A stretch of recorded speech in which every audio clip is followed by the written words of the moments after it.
howdy. Welcome, everybody, to the Brother Sister Show, a family-owned and operated podcast where two siblings keep in touch by talking about movies. My name's Livia, and I'm joined by my brother, Anthony. What's up? And we're here to talk about The Guilty on Netflix. But before we get into that, how was your week? Solid week. I had... Last time we recorded that night, I kind of had like a, oh shit. Everything caught up to me as far as like school wise. So I was like kind of panicking, struggling to do like a couple projects that I just procrastinated on. So that sucked. And then the next day on Monday, I was like, I got to get my shit together. So I got a nice little like moleskin journal and got organized. Happy to say I only have like one assignment due tonight. It's like a reading thing. So should be super easy. So I'm all caught up on school. I'm like doing well with that. It gives me more time to watch movies. The last year is really hard. Yeah. Not even because it's like, not even, I mean, school is just hard in general, but the last year it's brutal just because you're like, I don't want to be. Yeah, I'm done. Like, I don't want to do any of this. Out. So the senior ice is hitting, but I'm gonna get it back into I don't know. We're gonna be good. Have you been getting up early? Have you kept up with that or no? Yeah. I mean, classes kind of forced me to. At least Monday, Wednesday, Friday. I don't get up later than 7. Oh, that's still good. So what has worked for me, and I don't know if this will work for you, but I'm going to try to start it again this week of like not only getting up early, but on Google Calendars, I'll plan like literally every hour of my day where I'll be like, I'll do even like work. I'll say like, obviously work from 8 to 4:30.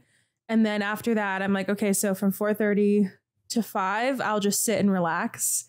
And then from 5, it's like, it sounds kind of a little much, but that's how I start my day where I'm like, okay, so I'm going to plan out the entire day. That sounds like something The Rock does. Like, I feel like The Rock does that. That's high praise. But it sounds like to me, every time I explain that to people, that's like what brings me peace and makes me feel productive.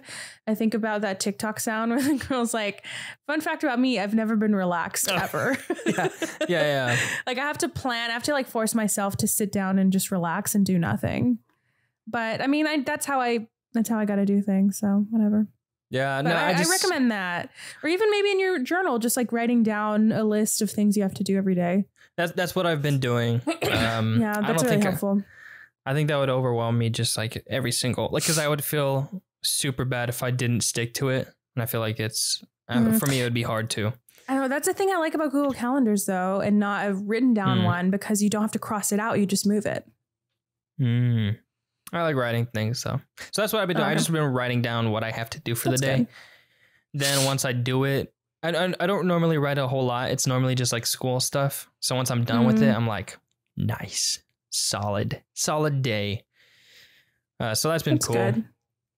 Other than that, you write down the little things.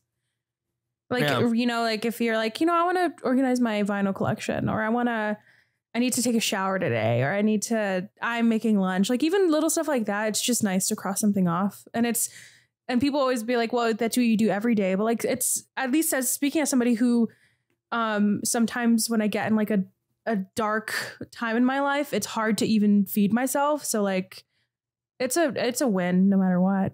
Yeah. I definitely gotta spice it up. That's pretty much it other than watching movies. Do you want me to talk about my week and then talk about movies? Because I only have one.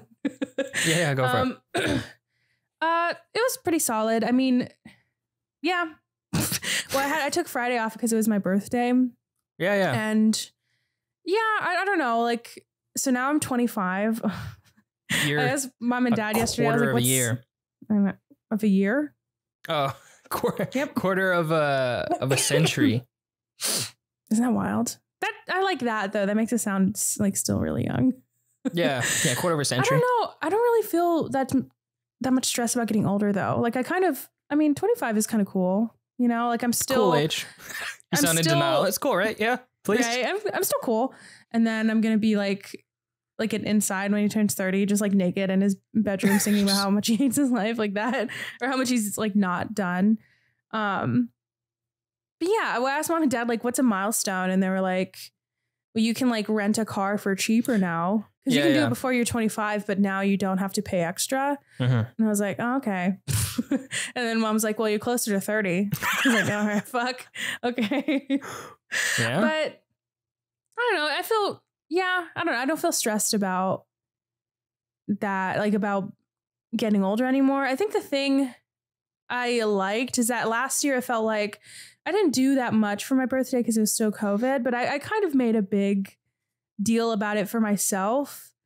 And I think, I don't know, I think it's good to like this year was kind of like, it was super low key. Just stayed at home mostly because of Randall. Like I couldn't really go out much. And every time we did, we would have to make sure we can bring him, or I would have mom and dad watch him. And it was very funny because having a puppy is exactly, well, not exactly, I'm not going to offend parents there, but it's exactly like having a baby. It's pretty much like having a toddler where you have to constantly watch him. So like, cause he has accidents on the floor. He doesn't have a fucking diaper, but like, or he'll get into shit and then we can't just leave him alone at this point. So Sebastian and I went out to dinner and a movie. And so we had to drop him off at mom and dad's. And so it was very funny to bring a bag for him. And I had like I told mom, so he hasn't, I was like, he hasn't eaten yet. So you have to feed him. And yeah. And I felt really bad when we left. And then I didn't keep texting her, but I texted her once and I was like, how is he? Cause I felt like fought the urge to just constantly be texting her and asking for pictures and stuff. But if we have kids, I'm going to be a fucking nightmare. I already know it. Like I kind of just getting a little taste of it. I already know it's like, it does. I can't imagine how hard it is, but yeah. So I think I do want to have one year where I have a party. Cause I mean, I know myself, I like being the center of attention. I like, having a celebration. So I think one year I'm going to do that. I saw just right now a TikTok of somebody who had a Disney Channel themed party. And I was like, I'm 100% doing that. I feel like you've already had that musical before. Party. Yeah. Oh, okay. Yeah, what was that? I had a High School Musical one, but this one is where a lot, like everybody dressed up as something. So like there was a girl dressed up as Lizzie McGuire. There was the Cheetah Girls. And like, I want to do that so bad. Like a costume party. Can like, yeah. So like you dress up as either like somebody from a show, from a movie. Like there's so many options. Yeah. So yeah, I'm very, I don't know when I would do that, but I really want to. I think it'd be very fun. Well, yeah. How was your birthday? It was good. I kind of extended it where we did Friday. We went to one of my favorite places in San Antonio called Down on Grayson. Have you been, Anthony? Have I taken you? I've never been. I know of it. Like cause that's, what's the one right next to it? There's one. Just Julius, St. Josephine's, yes. I've been there. We've been there together. This is good too. Yeah. Oh yeah. Yes. That place is good. Well, next time you and Kayla come, I want to bring you to the magic that is Down on Grayson. Because it's a place where we just get the appetizers. And if you get more, it's like we get shishito peppers, which is just like sauteed peppers. And then they have a pimento cheese dip. And I know how it sounds. Pimento cheese is not glamorous, right? But holy shit. I'm intrigued. Good. I'm intrigued. It's very, very good. It's a place where I think I've never had a place where if people come and visit me, I'm like, okay, I know where to take them. Like this is the spot. But this is the one for me. I fucking love that place. I have that place in College Station. Yeah. What is it? It's called All the King's Men. It's like a barbecue place. But keep on going about your birthday. I've been there many a times and you've never taken me there. The fuck? I found it recently. Okay. Well, pretty recent. And then we went to go see Venom. No, we went to Target, which is a must. Yes. On my birthday. And then we went to go see Venom at a draft house, which my favorite place to go to movies. I had a milkshake, a salted caramel one, and this time it was a little too salty. That was my only gripe. And then I guess we can. Are we that's talking basically about it? Well, that's basically it. But let me. And then my actual birthday, Sebastian got me flowers and he made me breakfast. He is very good at making breakfast, and it's like his favorite thing to do. So we did that. And we just hung out for the rest of the day. And then went to my parents and just hung out again. Yeah. So it was, like I said, really chill. I liked it a lot. Because usually, and then I'm going to go to Austin because me and my friend's birthdays are in October, and we're going to go like the weekend of her birthday, but we're going to celebrate like both of ours. Oh, okay. And just go out and like, so I guess I am going to do like a celebration, but yeah, but it's nice look to have out a chill, I think chill birthday. I haven't had one in a while. I think last year was pretty chill, but I remember just like, I think because people felt bad when people had birthdays during quarantine. But yeah, I think it was pretty chill, and I can't, I want to have those nights where I go out and get like wasted, but I had one drink yesterday or on Friday. I had one drink at Down on Grayson because they have really good frozen cocktails, and I had a headache the rest of the day. And I was like, what the fuck? Like, I guess this is 25. Yeah. So yeah, maybe I shouldn't go to College Station because I've had some nights there where I'm like, the next day I'm like, I have to drive back. That's the worst when you have to drive back hungover. Yeah. Yeah. Okay. That was it. And then, well, let me say, so we saw Venom, and I know we're going to both talk about it, but I want to first say that my movie going experience was kind of strange because I hadn't been to a movie where people just like wouldn't stop talking and like really loudly, not during the movie, but during trailers and like, you know, to a point where you're like, fuck, they're going to talk about the whole movie. But they didn't. But there was this one time that made me laugh a lot where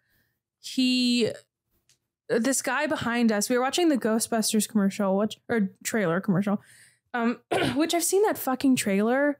I feel like I've seen that trailer for 3 years now. Like, I don't even want to see the movie anymore.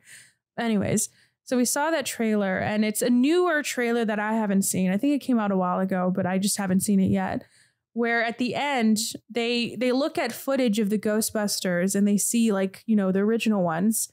And so they call the number, and somebody from the original movie answers, and they don't show his face, but you can hear his voice. And the guy behind us was like, oh my God, like loudly. He's like, oh my God, that's Bill Murray. And then I looked at Sebastian, I was like, that is not Bill Murray. I just kept, because he kept saying it. Oh yeah, because you could hear him arguing with his friend where his friend's like, that's not Bill Murray. And every time he would say it is Bill Murray, I'd look at Sebastian and be like, it's not. And I just kept being like, nope, it's Dan Aykroyd. Is it not Bill Murray? I don't think so. Because I told mom and dad that, and mom's like, I thought it was Bill Murray. And I was like, I think it's the clearest I could ever hear Dan Aykroyd's voice. It is not Bill Murray. Could you insert a clip in the YouTube? Yeah. Or will you get like... I think it's short enough that I should be able to. But just, I guess, cut it in right here. We're ready to believe you. We're closed. Yeah. And then discuss, because I'm willing to bet money that's Dan Aykroyd. I'm willing to bet money it's Bill Murray. I'll put $5 on it. I don't think so. Okay. How do we... Well, I think I kind of know the answer. I think Homer said he looked it up, so I don't want to take your money because I know I'm right. Oh, really? Just watch it right now. If you watch it right now, it is him. And also, just look at his arms. That is not Bill Murray arms. No. It sounds like him, though. I don't know. Now I'm questioning because I thought it was so funny. I was like, look at this idiot. And now everybody is making me I really feel like thought I'm it was insane. Wow. Yeah, I guess it is. I thought it was Bill Murray. Are you listening to it right now? No, not listening. I just looking at a polygon. Yeah, I think Homer said he looked it up, so I don't want to take your money because I know I'm right. Oh, okay, I guess. I don't know. It could be either one. Okay. I feel like. I guess we'll have to wait for the movie. Yeah, that's the only reason I watch That'll it. never I guess. come out. When is it even coming out? I feel like I've seen that trailer for so long. Ghostbusters Afterlife. What a name. It just says 2020. November 19th. Okay. So, I don't know. I probably will go see it. I don't know. Who knows? Yeah, I probably will. All right. Venom. Sebastian said that every time we say Venom, you should put that clip of it. Okay, yeah. So Venom. Let There Be Carnage. Okay, the movie itself. Let's just talk about the movie. Okay. I thought it was fine. I thought it was fun. It was really silly, not that great, but I thought it was okay. I thought it was good for what it was, you know. I thought, I had a great time. I don't know. I feel like I can't judge it objectively. Sure. I was like, what? Okay, I legitimately had this thought throughout the movie. I was like, why are they making this? If they're not gonna at least, like, what's the point? There's literally no point to making this movie if it's, I don't know, maybe it's just because I've been poisoned, but like, if it's not gonna be in the MCU, what's the point? All of this doesn't make any sense. Yeah, but I think that's the fun of it. And also, when we were watching that, because we were obviously staying for the after credits, and I was looking at it, and I don't know if you saw it, said story by, and it was somebody, I forgot who it was, and then Tom Hardy, he did the story too. And I was like, oh, that's why it's so fucking chaotic, because he did some of the story. And I don't know if you've seen some of the stuff that he's written. I've only seen one show that he helped write called Taboo, and that show is fucking wild. So I was like, oh yeah, okay. It felt like him. But I don't know. I thought it was fun. I thought it was kind of, I don't know. Like whenever, because then I was like, what is this movie trying to be? And then he went to the rave and I was like, okay, I think this is camp. I don't know. But it was like, it just felt so silly and I liked it. I don't know. It's not a good movie. Yeah, I know, but it was fun. Yeah, I give it a 1.5 star on I think you're like 2 or 3 years. I don't know. I liked it. It made me laugh a lot. Sure. I don't know. The only thing that I really kind of enjoyed, maybe it's just because I'm dumb, but the plot reveal where the cop was the one in the one who shot, I was like, that's why he can't hear. I was like, oh, you didn't even get it then? I didn't get it until my dumb little boy. I didn't get it until he said like JB or whatever, FB. Oh, at the beginning, whenever he first went to the jail with Eddie, I saw the like hearing aid and I showed Sebastian. I was like, oh. I was while that was happening, I was just in like pure obliviousness. No idea. I will say too, there was one part that kind of scared me. Like it like freaked me out, where you know when he first turns into Carnage. That's how we say it because that's how Woody Harrelson says it. When it gets dark. Yeah. And you can hear running and then he snatches him. That scared the shit out of me. That was pretty spooky. That made me want it to be scarier. Yeah. Like I like that it was funny, but it could have been a really good horror film. Yeah. And then the after credit scene happened. And then it kind of just negated everything that happened in the movie. They're not even in the same universe now. I mean, maybe they'll go back. I guess, but it just feels like there's no point. I don't think it negates it. Okay, this is the thing. This is the annoying thing about Marvel is it makes opinions like that, where it makes it like it doesn't serve an entire, like if it doesn't serve the plot of the entire universe, then it's useless. But I don't think that's true. No, I'm just saying, like, what's the point of the I guess you could say character development? I think because they've become a team. That was the whole point of it, is that it's marriage feels like such a big part of that. Like marriage and partnership was such a huge theme in this movie. And I feel like that's all the fights that they kept having is it stems from them just not being, not gelling with each other enough. Like they do physically, like that's why he stays with him, but they didn't want the same things. And so now that I think it felt like a really big like bow on that universe. And so I feel like they ended their like run with it because he's not going to be with that woman anymore. He's kind of, there's nothing left for him to do because he is on the run. He's a fugitive in Mexico. So I think that's the point of it, is that he is kind of done with that universe and he doesn't really need it anymore. And they just need each other. Yeah. And I mean, if he's going to be it seems like he's going to be a villain or at least an anti-hero. So like, why does he need that anymore? You know, he's definitely not going to get back with Anne. So what's the point? I'm very excited. Extremely excited. So what was your reaction? Because I remember when I saw it, so Sebastian had it ruined for him, like spoiled on TikTok, which I felt really bad because I had no fucking clue. Like, I didn't think they would have done that. I knew that they were going to bring him into the universe somehow, but I thought it would have been way later. And so the fact that they did that, I was like, what the fuck? I was very surprised. And now I think that was kind of, maybe I shouldn't think this, but I think it's kind of a confirmation that Andrew Garfield and Tobey Maguire are going to be in it. Like, there's no way for me that they cannot. But I don't know. So it feels more likely now, is what I'm saying. Oh yeah. It's as likely as it's ever been. I had no idea that they would ever do that. I like almost shit myself. I was like, what the fuck? I was in complete shock because in my mind, Sony is like selfish. They're like, I don't want to be a part of that. So I was completely like, oh shit, man, this is happening. I'm just curious because I guess I don't know if this Venom has like, you know, he said we have like a collective mind, like mind group think or whatever. So does he have the same memories or same knowledge that Tobey Maguire's Venom does? Topher Grace? Yeah. And that's why he hates, if he knows who he is. And that's why he hates Peter Parker. Well, doesn't he want to be with him? Doesn't like Venom want to be?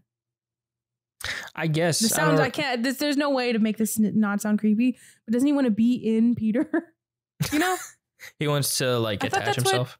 Well, I think Sebastian said it depends on like the comic, but I think in one of them, like that's why he's with Eddie is because Peter rejected him. Is that not? Well, that's what happened in the movie, in the original Spider-Man, right? Yeah. Well, Kayla was saying that because I was like, why does Venom obviously know Peter Parker? Why does he like? I want to know that. I mean, I'm sure that's what it is because that's what he was about to do, right? He was about to show Eddie like what it means to be a symbiote. I guess, but Kayla had mentioned that it's because, or that she theorized that it's because that newscast like painted him as a bad guy. Oh. And so, and his whole thing is like he wants to eat bad guys, basically. Or maybe he wants to be with the powerful person, right? Because it's what it seems like in the universe that Venom was in, that there wasn't really anything like that. Other than, I mean, and I don't really remember the first one as much, but in this one it was that girl, which they never really explained why she could do that. When she could like scream. I'm sure she's in the comic books or something. But yeah, they never explained that. Or she's like a mutant or something. Oh, also, what the fuck was that whenever he died? Oh, we should have said there's spoilers, but whatever. But whenever they killed the cop and his eyes were blue, what was that? Yeah, I don't know. My mind, that's what I'm saying. Like, all that is left in that universe. And it feels very unlikely to me that they're going to revisit that. Which is fine. It just, what's the point? That's my thing. He was like, monsters or whatever. What's the point? I mean, I guess he gets teleported to the new multiverse. Another thing I'm just curious about is like, what event? Yeah, that's my question. Is it that did it? I don't think it's Strange. I don't think it is. I don't think so either. And I was confused about the timing because for some reason I thought I was like, why would he get transported to that time? That doesn't make any sense. And Sebastian's like, what? And I said, well, isn't that whenever he was first found out? And Sebastian's like, no, that could have just been like any sort of newscast. Like it wasn't like breaking. I mean, right? Was it? I was under the impression that it probably was like when everyone else found out around that time. And I don't think Far From Home or No Way Home, the timeline of that movie would coincide with them still like, obviously still talking about it, but like, I don't know, the way that maybe I need to rewatch it, but it sounded like it was breaking news. So it could be coinciding with the events of Loki, and whenever Sylvie.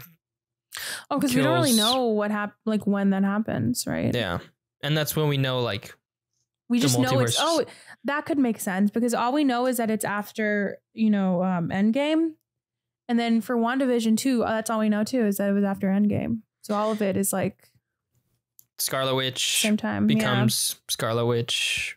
All those. And then Sebastian said something too, where his opinion. I think I don't know. Maybe I shouldn't speak for him, but he brought up a good point where he said, because I was like, well, he's for sure going to be in the new Spider-Man, right? And he was like, well, maybe not. Maybe he won't show up till the Doctor Strange movie. So I don't know. I feel like he's going to be in Spider-Man. So they showed the trailer again. When I went to go see Venom, the No Way Home. They didn't show it for ours. Surprising. Sad. Yeah. And I don't know. I gotta say, there's a scene where people think it's either Lizard Boy. Oh, or Venom. When I saw it this time, I gotta say, I thought it was Venom. I never thought it was a lizard. It didn't look like one. It looked like something was slithering, but now, yeah, that makes more sense that it was Venom. It could be Venom. Tom Hardy made it. Very excited for him. Your boy's officially in it. And then it also, because I was trying to explain it to Dad yesterday, like why it's such a big deal. And I said that it could also, it means also that, like Deadpool, because I don't think he's officially in the MCU and the X-Men and all that. And then Morbius. Did you see the trailer to Morbius? I've seen. Is there a new one? This is the first time I've ever seen anything for this, because they showed Jared Leto and I was like, oh God. And then I saw the Marvel thing and I was like, what the fuck is this? I've never even heard of it. Or is it Morbius? Yeah, I kept saying Morpheus. So my brain. Yeah, couldn't. And apparently, I didn't even know who this is. And then they had Michael Keaton in the trailer. And I was like, okay. He's the vampire dude, right? Morbius. That's the exact thing that Homer said. Because I said that, I was like, oh yeah, we saw a trailer to Morbius and I don't know what the fuck that is. He was like, that's a vampire guy, right? Yeah. Oh, it comes out January of 2022. Why does Jared Leto, like, what does he have on Hollywood that he keeps being put in movies? I don't get it. I don't know. I think of movies that have like changed the way my brain works. He's in 2 of them. Oh, that Mr. Nobody one? Mr. Nobody and what's the other one? Requiem for a Dream. Oh, I forgot he's in that one. Does he not make music anymore? I don't know. That movie doesn't look good. Morbius. Oh, it looks really bad. So excited. I'm excited. I'm very excited. I thought I knew what to expect from the new Spider-Man, where I was like, it's going to be, I think no matter what, it's going to be a letdown somehow. But now I'm like, I don't know. Maybe it'll be fine. It could be. Who knows? I hope they don't make another trailer for it. I know they are going to, though. And it's going to reveal something. I mean, but now maybe they'll have a trailer that shows Venom. But yeah, I'm not, because I already know how they fucking work, where they like only show one trailer and then maybe like 2 weeks before they're going to show another one, or there's going to be another one whenever Eternals comes out. Oh, I keep seeing the trailer to Eternals and I fucking love that trailer and I'm so excited for that movie. Comes out pretty soon. Excited. Yeah, in like November. Yeah. Is that all you've seen? Yeah, other than The Guilty. I've seen like shows and stuff, but we start watching Squid Game. That one's interesting.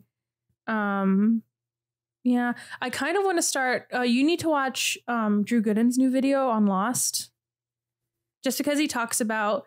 I don't know if you've seen that show, but I kind of want to start watching it again. I've seen some of it when Mom and Dad watched it. I remember. Yeah, same.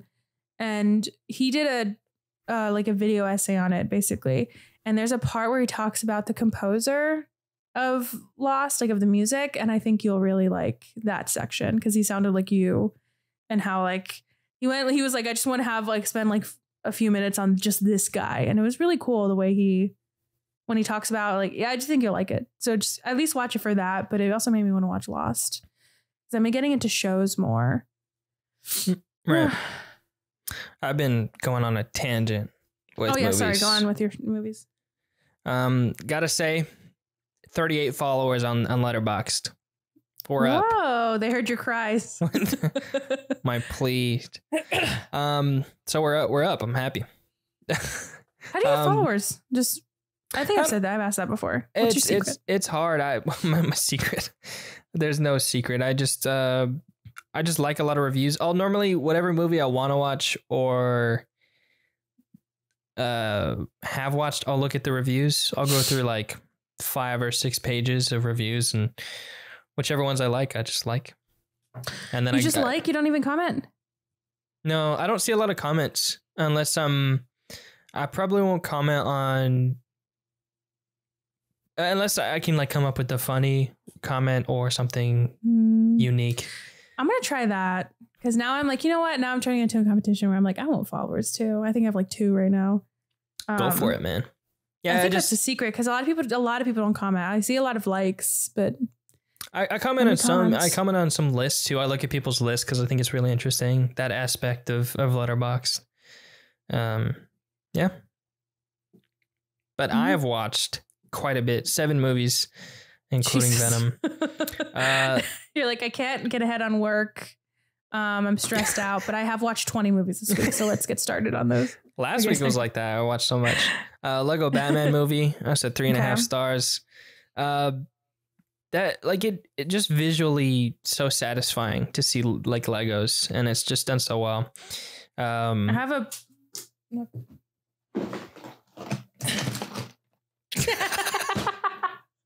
Okay. That's it. That's all I want to show you. I don't know why that's there. That's hilarious. It's just a funny movie. Just a couple of good laughs. I don't think I've ever seen it. No? I don't know if I'd recommend it. I mean, it's like, if you haven't, it's just like a brain empty. Just watch it. It's like trying to get me to watch an animated movie is like pulling teeth.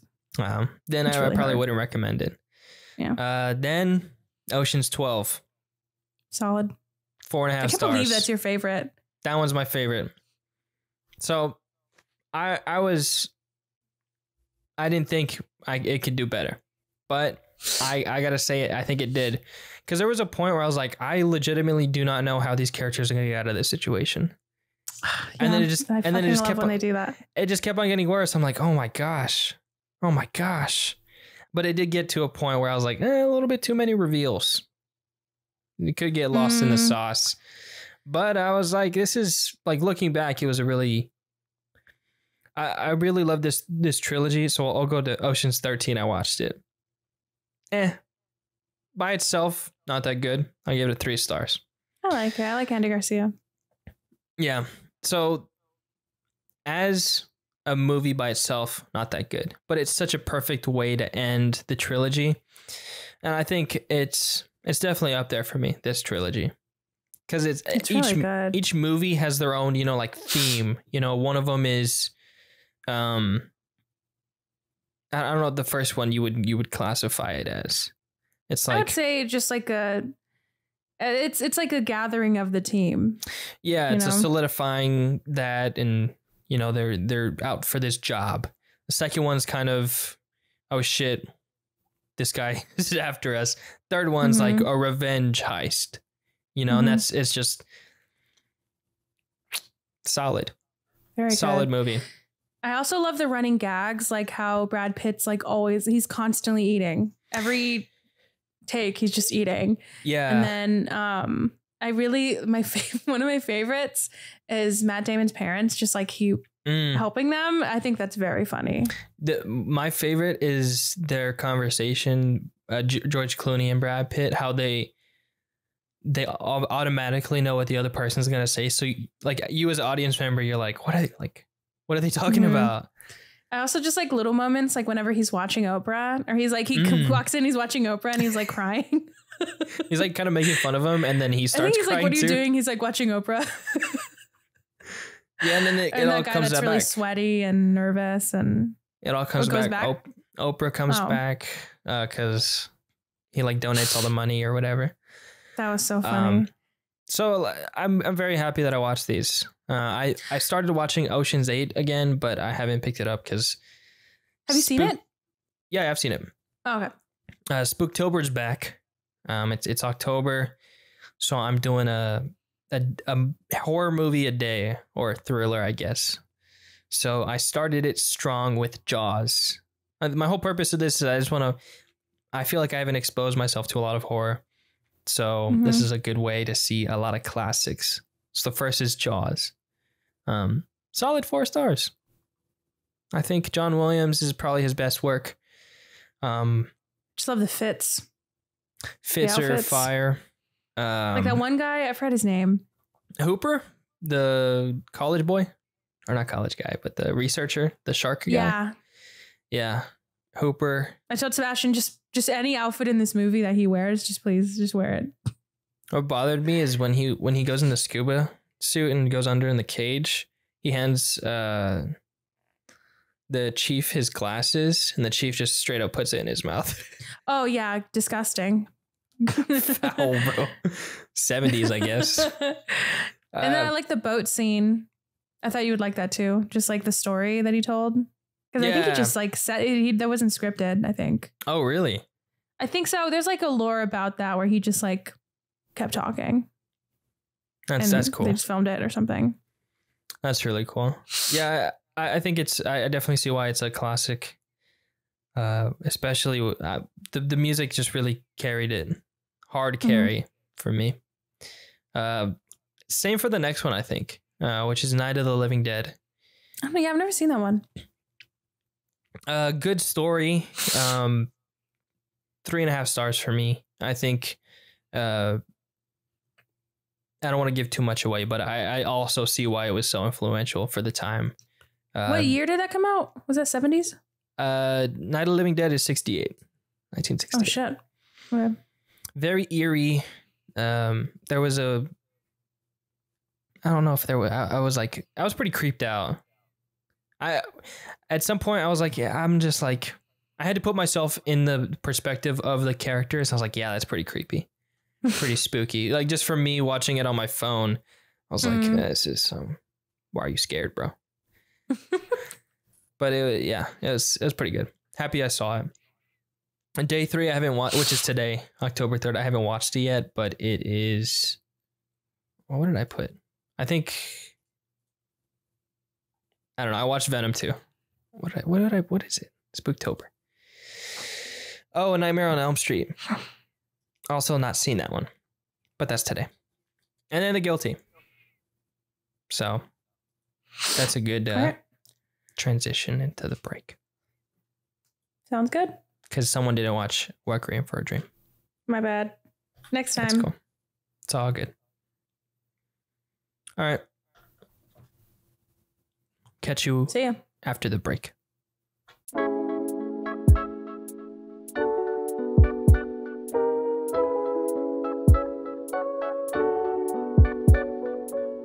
A demoted police officer assigned to a call dispatch desk is conflicted when he receives an emergency phone call from a kidnapped woman in The Guilty.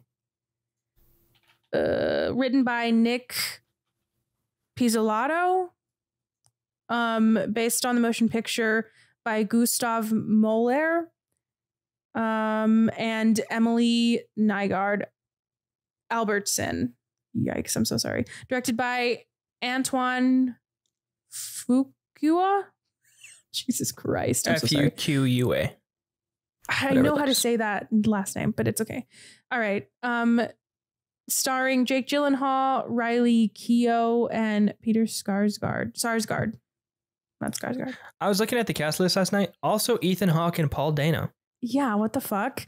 Whenever I was doing like some research on it, I was like, holy shit, this is a stacked cast. And I didn't even... And I'm usually like decent at noticing them, but I have no fucking clue. Me neither. It got a 6.3 out of 10 on IMDb and a 69% on Rotten Tomatoes. And the average on Letterboxd is, I think, a 3.1. Yeah, 3.1. I gave it a 4 stars. I gave it, let me see. I gave it like 3.5. I give it a solid 4 stars. Well, first of all, I gave it 3.5. No idea this was a remake. I I think I knew, like, either I found out whenever I was watching it or right before, because I also didn't know it was a remake. I when I was looking at reviews, I saw that it was a remake, and I did a little bit more research. I don't know how I feel about that. Well, how I feel is right here. I think, okay, so I liked this movie. I did give it 3.5 stars, so I feel like it was pretty good. But I don't really understand the need for remakes, especially if it's the same movie. And they did change some things, and I guess when we talk about the ending, I'll bring it up. But I just don't. I think, like you said before we started recording, knowing that it's a remake kind of made me like it a lot less, because I was like, what's the point? Especially if it's the same goddamn movie, or if the other one is better because it has better reviews. It was more critically acclaimed. And it was the first to do it. I never heard of it. Right? Yeah, and it was all because it was a Danish movie and we needed to remake it in English. Why? Yeah. Especially if we're not going to change anything about it. I would understand if it's okay, well, we need to change it. We want to do it for American audiences, but we need to change it for certain cultural things. But even then, why? I just don't understand that. Yeah. I don't know. I'm gonna go watch the other one because I really think watch it, yeah. The story is extremely compelling. Yeah. Just on its own, it's holy shit. And I kind of wish, I think maybe that's the thing that annoys me the most, is especially when you don't know something is a remake. Because if I would have found out that it was, I think I would have just been oh, let's just watch the original one. Because I wish I would have experienced the story with a better movie. Exactly. Because it's such a good story. I feel like I was robbed. Yeah. How dare you, Jake Gyllenhaal? And maybe I think they did. I don't know. I didn't really see, I've seen one trailer for it, and that was after we decided to do this movie. And I don't know. And it was also produced by Jake Gyllenhaal. And he was good in it. I think he's the best thing about this movie, because he's literally the only thing in this movie. But I don't it just feels like a vanity project to be well, I could do that. So let me, when somebody else did it better, why would you want to do it? Yeah. Jake Gyllenhaal, because he produced it and his production company produced it, and his brother-in-law's in it. Okay. Why do you have to be in it? I just don't understand that part of it. But it's hard to argue that, because he was really good. He was really good. He acted his ass off. Yeah. I gotta say, I was completely enthralled throughout the entire thing. I was like, holy shit. I don't really want to talk about I don't have anything else to say about it being a remake. I mean, I think that's basically it. Just what was the point? Yeah. I just want to talk about the story, because damn. Holy shit. I had no idea. I don't know if that's just me because I'm dumb. No, I had no idea where the story was going either. Well, I was completely, we've talked about this before, you have, where it's the director or the storyteller has a path that the audience should have gone, and I feel like I perfectly went down that path, because I was like, man, fuck this dude. This dude's so shitty, just kidnapping this lady. The all of husband. That. Yeah. Yeah. Yeah. And then the cop was I don't know, just so many feelings about that, where I was I think I'd do the same. I don't know if I'd do the same thing, because I'm such a rule follower, but I was holy shit.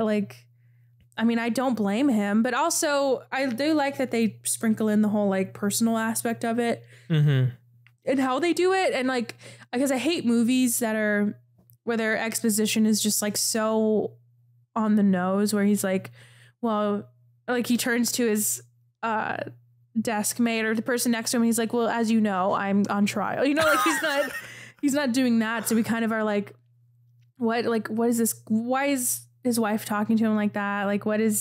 Why is his ex-partner getting drunk? I was so confused about the whole thing. And I also love that they don't, they give you all the clues to kind of understand what's happening, but they don't really fully give you what's happening. Yeah, he's going to trial for something that he did. You don't know what for.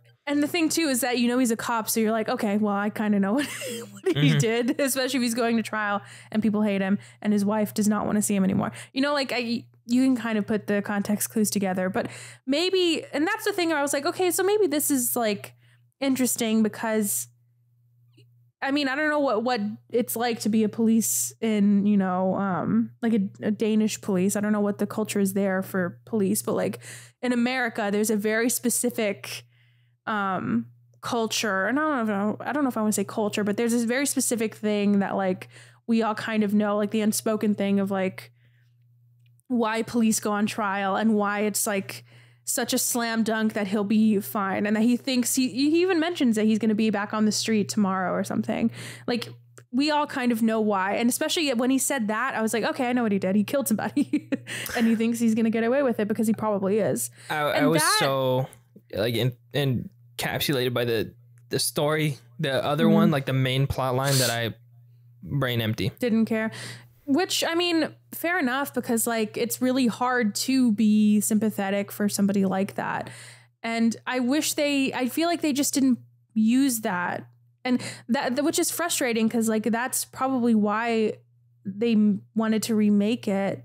Or I don't know. That's why I would think you would want to remake it in like in an American police station or, you know, an American story, because there is a different context. It seems completely. Like there's different context to being police in America than it is wherever the other movie was taking place, you know, but it doesn't seem like they did that. Yeah. It's kind of touched on it, but even then. And then there's like, you know, the wildfires, like I understand why they did that too, to kind of like freeze him up from being able to help as much as he could. But then also, would they not just be getting millions of calls about the fire? Like, how was he so free to handle this one case? I guess he was technically off the clock, but yeah. That reveal hit me. I was like, yo. I guess, do you want to work our way up to that? I mean, so I don't really remember what else happened. So we kind of set him up as like a police that he feels like, you kind of know that he's demoted, right? He's used to be a policeman and now he has to do 911 calls and he just feels, you know, bottom of better the barrel than everybody. Yeah. And he feels better because he just like the way he treats other people on the phone is like they're fucking idiots and they're incompetent when like, well, you got demoted, so it's not like you're, you know, the best. He's like, you guys don't have a plan? What's your plan? Yeah, and like, I don't know, just so condescending. And this, I don't know if they intended us to sympathize with him at any point, but I really didn't. Like, the entire movie, I hated him. And even when he was helping, but he just like, didn't really help. Anyway, so he takes one call, like you said. He was like, at the beginning it was kind of funny because it was a call from a guy that was robbed and he didn't want to admit that it was a prostitute, or I won't say prostitute, a sex worker that robbed him. And so he just kept giving like, oh, she was in a wig, and the guy was like laughing and, you know, kind of like I guess a funny little moment at the 911 call center. And then he gets a call from a woman that is being kidnapped. And I think at first he thinks she's drunk and, but then because she's talking to her kid and he's about to hang up, I think, but then he realizes that she's in trouble. And that's where this whole thing starts, where he just like goes like truly above and beyond. And we see why at the end. He kind of just tells us like he took a life, so he wants to like save somebody else. But like, I don't know. I guess we see the character development of him. Like, I think the reason he was so shitty is because he's trying to like do his job better. But I don't know. It's really hard for me to sympathize with this guy, but I don't know if they wanted us to. I don't know. Yeah, I don't really know. I mean, there is kind of like, he does kind of have a switch, like you said, where he's trying to save. And it's such a hard place to be as a 911 operator. Because like you want to be able to help. I can imagine. And I'm sure it's not like I'm sure crazy shit happens like that all the time. Maybe not to that extent, but I was gonna say, I wonder if that was mostly him, or if you're supposed to do that much, because he like did. I know you're not supposed to do as much as he did, but even at the beginning when he called her house and he talked to her daughter, and you know, he kind of just like, he still is trying to be a cop, but he doesn't have the physical evidence to prove anything. or to like come up with a theory, even though he's already kind of laid it out in his brain, like what happened, because he realizes that she doesn't have a daughter, she has a son. And I don't think the daughter doesn't know. So she's just saying that he's asleep. And then he realizes once the cops actually get to her place that something happened to the kid and that there was like blood everywhere. The cop doesn't really say anything. That's the thing that annoyed me in the phone calls, is nobody was just outright saying what's happening. But maybe I don't know. If you see a kid that's like fucking, whatever happened to the kid, then I can't imagine you could have a coherent phone call. Yeah. But that's the thing that kind of annoyed me, but like in a good way of like, I want to know what happened. Like, what is going on? Yeah. Because then he calls his partner to go to her house, to the guy's house. And I was like, dude, stop. Like, it didn't wait too much. He calls Henry. I know he gets the number of the dad and he calls him on his personal cell phone. What a fucking idiot. He's like, the paper trails everywhere. There was one scene where I was like, that is perfect. He gets a hold of Emily and she's like in the back of the van. Mm. And she's like, I think we stopped. And there's like this transition where you can see the hazards on the taillight. Yeah. Like with Jake Gyllenhaal, the same scene. Perfect. Absolutely. Yeah, I liked that a lot too. That was probably the best part of the movie. Yeah, we work our way to visually. He goes throughout the story just like he's under the impression that the dad is, he went to jail a couple of times, so he already had this impression that this guy's a criminal. Yeah. And that he did something to the kid and took the wife for some reason, just like left the kids by themselves after killing Oliver, the youngest son. And then you love this moment so much. So tell us what happened. So he's talking to Emily, I think. And I don't remember exactly how he tells her he like, it. Well, so the moment, so he's telling her that she needs to she needs to get something to hit the guy, because whenever they stop, she needs to attack him and then get his knife. And he makes a mistake of saying, because she's like, I don't know if I can do that. Like, she's scared. And he's like, he tells her he deserves it. You should do that. And I think he tells the guy too. He's like, you should be executed. And it's like, fuck, dude. So you're a 911 operator. He says some pretty messed up stuff. Yeah. And whenever she is like trying to calm down, he's like talking about her kids. And I don't really remember exactly how she brings it up, but I think she just outright says like, he's doing good now, right? The snakes are gone or something. Yeah. And he's like, what? And she said, well, like he had his stomach, he was like hurting because his stomach had snakes in it. So I tried to take him out. I took him out. And his then face. I was like, yeah, I know. I think I gasped. If a movie can make me gasp, I'm like, okay, this is because that came out of nowhere. It did. And it's like, oh shit. Like he's armed this dangerous woman and created this like scenario for her. Yeah. Because then I think after he realizes that, he doesn't say anything. He's just quiet. Yeah. And then she gets out and she hits. You can hear him you can hear that she hits him, because I think the phone call drops and he's like, fuck. And I don't know when he realizes this, but he sees, I think he calls his partner, and his partner's like, or his partner calls him and he's like, hey, so I see like, he saw all the papers from whenever she was admitted to a psychiatric hospital. And so he looks up the hospital and it's right where the guy was, like where he was headed. And so he calls Henry. It's like, why didn't you just tell us, bro? Which, I mean, valid question. Why didn't you just fucking say something? But I get why he didn't. I think he was just scared, or I don't know. And like he said, he said too, he's like, I don't fucking trust you guys. Like he's been to prison. And I was like, oh, okay. He's like, no one's there to help me, which is sad. And I think he knew what it would look like, which is what it ended up looking like. And he was just trying to help her. I don't know. It just seems like a really fucked situation. Mm-hmm. And then he basically talks Emily, which is her name, off the ledge, because she wanted to join her son again. And yeah. Because he tells her, sorry. No, you go.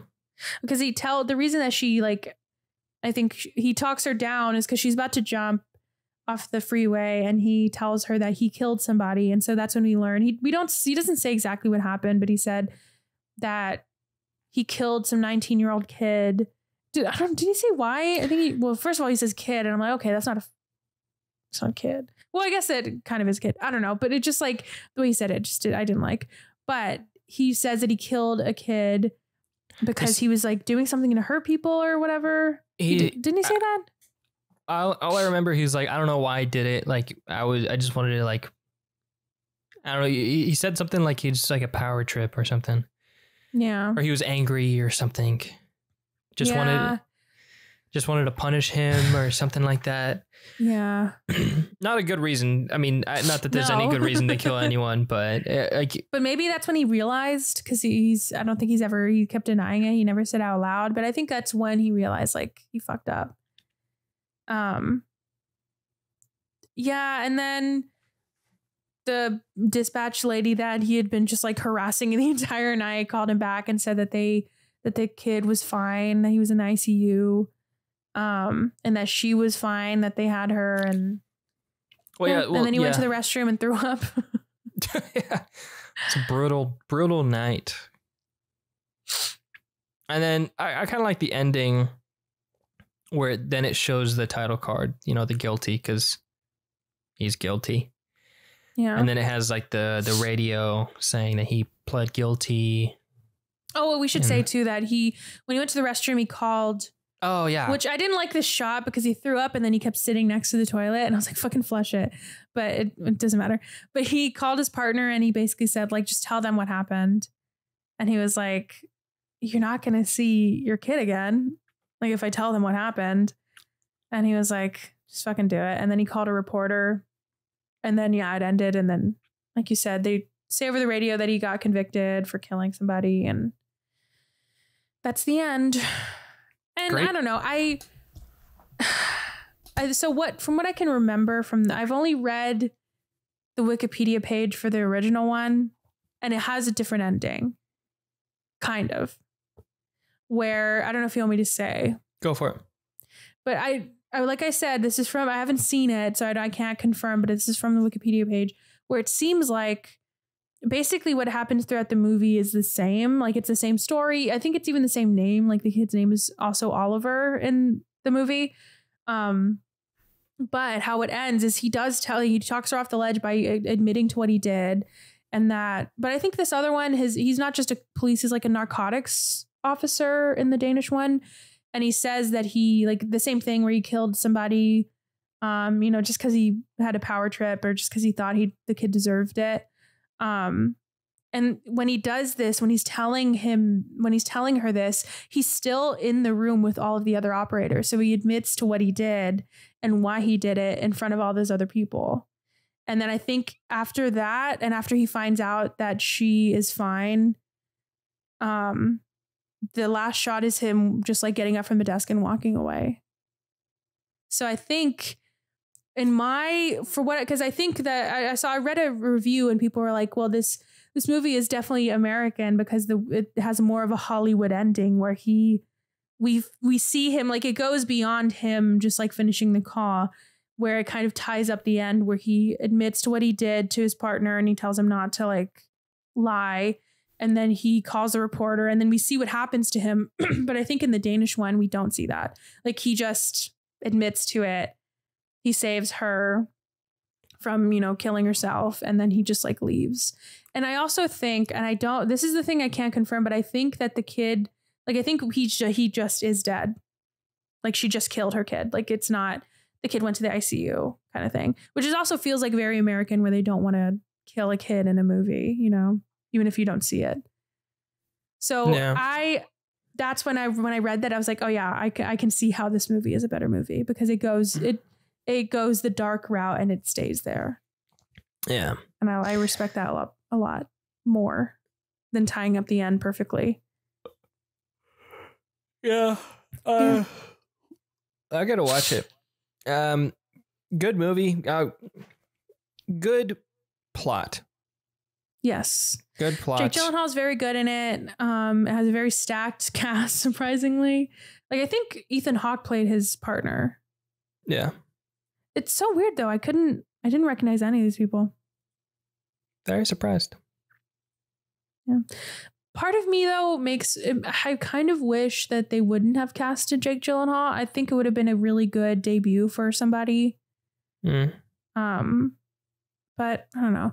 But if you want to see, if you like movies where it just takes place in one setting and it's only one person, there's a movie called Locke with Tom Hardy, where it's just him in a car just making a bunch of calls, and it's really good. It's surprisingly good.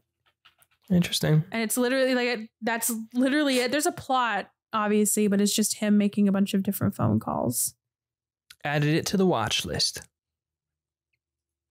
Cool. And that's an original. So nice. Yeah, after I watched Venom, I'm like, yeah, this needs to be remade. So I'm gonna redo that. Shot for shot. Change the ending. It makes me think of, I should have done like compiled just like the most egregious remakes things that people want to remake. But like the latest thing I can think of is that there's like a Train to Busan, I think it's the name of the movie, which is a really good zombie movie.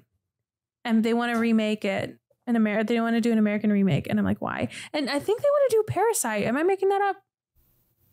Aren't they not going to remake Parasite? And I'm like, for the love of God, do not fucking touch that movie. Like, why? Yeah, they're casting Addison Rae, Noah Centineo. Oh my God. Can you imagine? I mean, she did sign a deal with Netflix, so who knows? No, I don't. It's not? Okay, maybe I'm making that up. Oh, no. I don't understand the point of redoing it. There's going to be an HBO series. Filmmaker Bong Joon-ho's Parasite series at HBO will be an original story set in the Oscar-winning film's universe and not a remake. Okay. Still don't like it, but who knows? If he's involved in it, then I trust it. Yeah, it's his series. But I don't know. The Train to Busan one, I think a lot of people are like, why? Just watch it.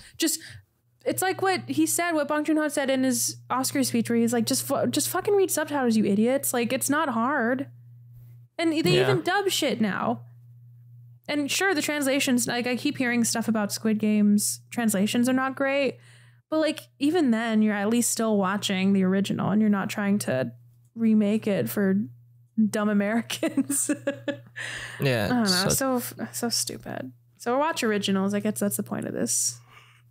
Yeah. But like you said, either way, pretty solid movie just for the plot. I mean, if you really do not want to watch a movie in subtitles, then I guess watch this one. But yeah. I'm happy that I was exposed to this story. Yeah, me too. I mean, it was still, no matter what, it was still intriguing. And it fucking wild. Threw me for a loop. Crazy. All right. Cool. Thank you guys for listening. Oh, we didn't talk about it on the pod, but good luck getting your tickets. Yeah. All right. Thanks for listening. Go to brothersistershow.com. Matt has everything else. Twitter, Instagram, Discord. Yeah. What's your Letterboxd? Letterboxd is just my name. Mark. Or Matrev. Matrev. Mm-hmm. There you go. Follow and then unfollow. Yeah, do that a couple times. Okay. See ya. Bye.